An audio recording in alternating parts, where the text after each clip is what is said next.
کله چې ایمونیټي د انسانانو کمه شوه بیا وروسته په دې کې هغه وخت له 1928 نه نیولې تر 1580 کله چې 2000 کال شو تر ننه پورې د جنریشنونه روان دي. مثلا د فرست جنریشن دا کمزوري چې بیا دوی څه وکړي سیکنډ جنریشن یې جوړ کړي.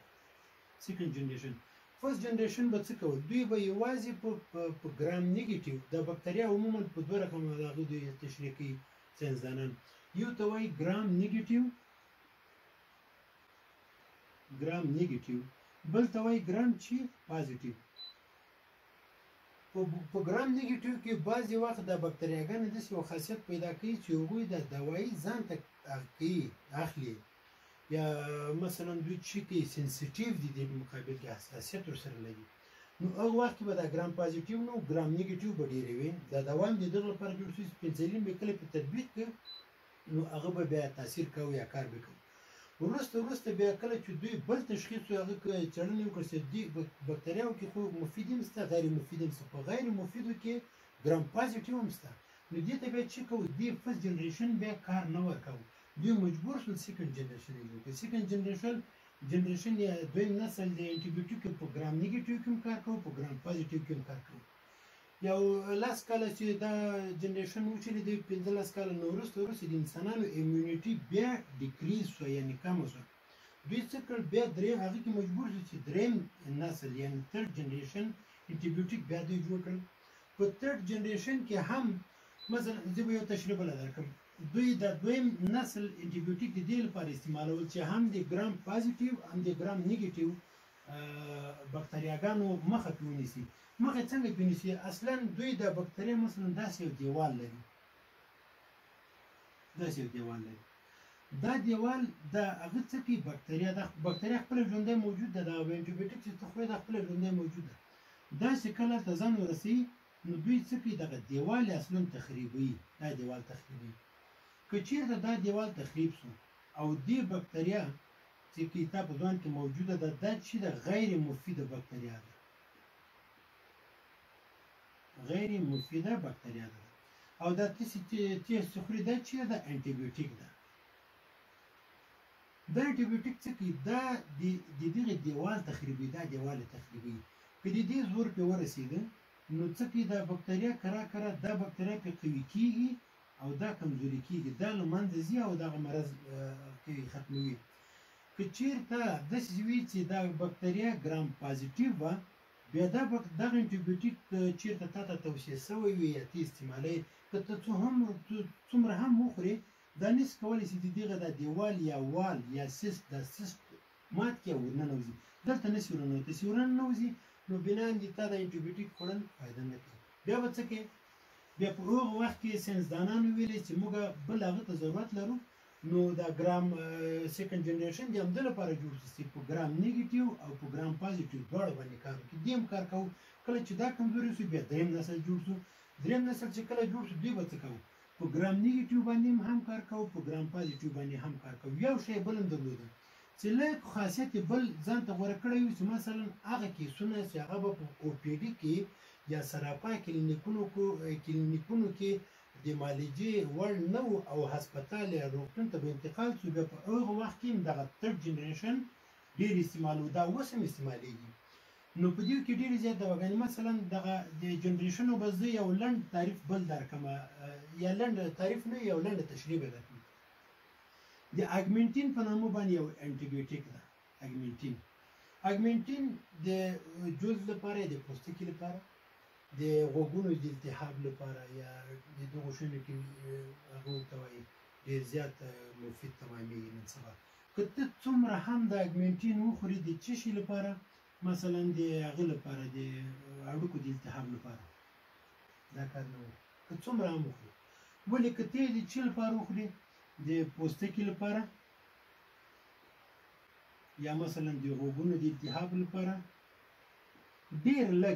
ډېر لږ په چیش کې سینه کې هم مثال کار کوي. ولې بل انټي بیوټیک شته چې هغه له دې نه په مراتبو قویتر دی د سینې لپاره. مثلا څه شي؟ سیفکزیان دا یو بل نسل د انټي بیوټیک ده. په سیفکزیمو کې دا سینې کې مثال ډېر کار کوي ولې برعکس دا بیا پوستکي کار نه کوي. برعکس دا مثلا په غوږونو کې غومره مؤثر نه ده لکه اګمنټین سره.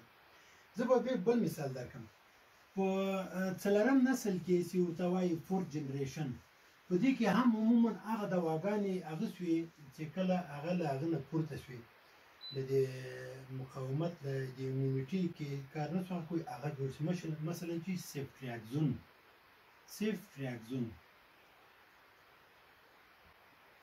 دا چې دا انجکشن ده، یعنی چې دا پچکاری ده. څه ده سیفټریاکزون ته چې وایي براډ سپیکټرم انټیبایوټیک. براډ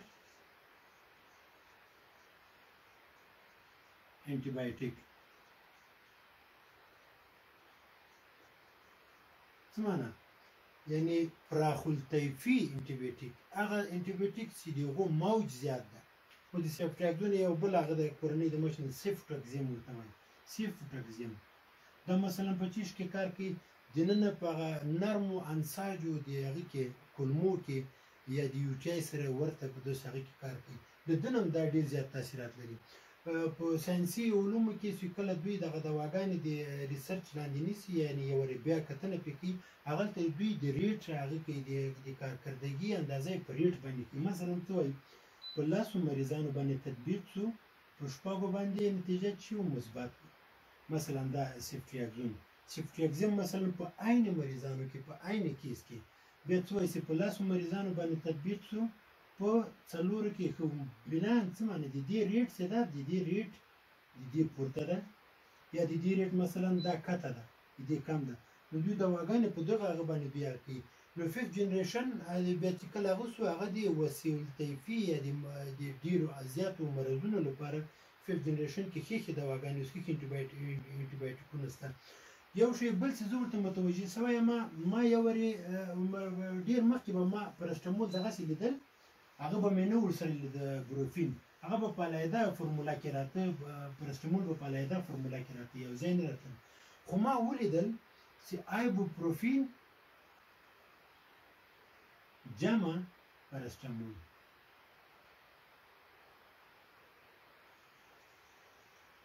دا دواړه دواګانې په یوه کې ګډه د دې لپاره چې هغې زیات دي، تاثیر زیات شي.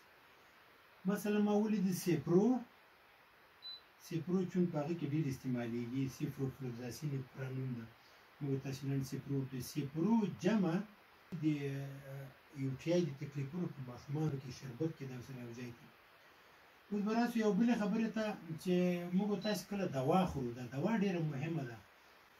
موږ تاسې متاسفانه چې د افغانستان خلک له دې سره ډېر یو سرسرکي هغه کوي برخورد کوي د دوا سره. موږ وایو چې زه خو دوا ورکړه. دوا اصلا موږ تاسې په درې هغه باندې لرو، یا باید شربت وي چې په بوتلونو کې راځي داسې مثال، یا به هغه ګولۍ وي چې داسې راځي مثال، مختلف هغه مثالونه در کوم، یا به هغه چې وي ستن به وي. څه ده ستن به وي. موږ تاسو ته کوو دغه شربت ده او که ګولۍ دي او که ستن یا پچکاري ده، هغه له ماشوم نه نیولې دا مثلا چاته استعمالیږي له 0 نه تر 10 کالو پورې. 10 کاله عمر پورې چې کوي دوی په هغه کې په عادي کیسونو کې ایمرجنسي یا زه د اضطراري حالت خبره نه کوم، په نارمل کیسونو کې دواګانې ورکوي. دا دوا مثلا ماشوم په کیجي باندې ورکوي، څه ده په وزن باندې ورکوي. یو ماشوم د مثلا هغه 8 کیلو وزن لري، دته څه کوي دغه هغه کوم پرسکرپشن چې دا هغه چې کوم طبابت هغه کړی ده، ثابت کړی ده یا ریکمنډ کړی ده، توصیه کړی ده، هغه نه ډاکټر پورته تاته نشي توصیه کولی، ته مجبور مکلف یې. بعضې وختونه ورته وایي چې که نور نه پرې پوهېږي دا پچکاري خالي ستنه واخله، دې کې مثلا ML یعنې 4 ملي لیټر څه ده 4 ملي لیټر واخله او په دې قاشوغه کې واچوي ماشوم ته ورکړه. موږ تاسو څه کوو یوه قاشوغه ورکړو، که چېرته په یو ساعت کې تاثیر پرې ونه کړو بله قاشوغه ورکړو، دا ورکړو نه ده که څه ولګي زر ورکړه چې کیس، دا ډېره غلطه طریقه ده. په ګولۍ کې مثلا غټانو ته موږ تاسې هغه کې ډاکټر صاحبان توصیه کوي تاسو ګولۍ مثلا هغه وخورئ 2 ټیم وخورئ، یو جمع یو یا مثلا چې لیکي 2 ضربې یو، یعنې 2 ګولۍ په هغې کې وخوره په ورځ کې وخورئ. نو دی دې لپاره چې هغه بعضې ګنګسیت حالت تاته پیدا نه کړي یا زړه بدوالی پیدا نه کړي یا کوم ساید افیکټ پیدا نه کړي. موږ تاسې خودسرانه ګوره دا څه کوو دا په خپل هغه باندې شاهکاري کوو یو بل هم ورسره اضافه کوو چې د دې ډېر زیات عواقب بعضې وختونه خراب راتلی شي. پیچکارۍ هم همداسې ده. دا مثلا هغه کیسونه کې هغه د ایمرجنسي کیس وي او موږ تاسو د مرض هغه د انټرول حالت داسې هغه ته تللی شي هغه مو په عادي دواګانو نه ښه کېږي زر، نو موږ مجبور یو چې مثلا د درد لپاره ستنه ووهو یا مثلا د انټي بیوټیک لپاره ستنه ووهو یا مثلا د تقویې لپاره ستنه ووهو. نو دا ستنې بیا نور استعمال هم لري. مثلا څنګه په ساري امراضو کې چې انټي بیوټیک نه لري هغه مرضونه هغوی بیا څه لري واکسینونه لري، لکه ما تاسو ویلي چې تور زیړی او زیړ زیړی او سپید زیړی او رقم پیدا شوي دغه لپاره بیا واکسینونه دي. حتی ګوره د کینسر واکسین اوس پیدا شوی ده، واکسینونه شته، هغه د مثلا د تومورونو واکسینونه شته، د دې شیونه شته. نو ستنه لګول هم باید ډېرې په هغسې خپل ځای لري، په احتیاط باندې وشي او استعمال د دوا موږ تاسو ډېر مهمه ده چې باید د ډاکټر د نظارت لاندې موږ تاسو دوا استعمال کړو. ولې یو شی ده زه به د خپلې خبرې رالنډې کړم او عمومي یو هغه به وکړم چې موږ تاسو بحث په کوم جیبو او کومې خوا ته هغه سو برابر سو. انټي بایوټیک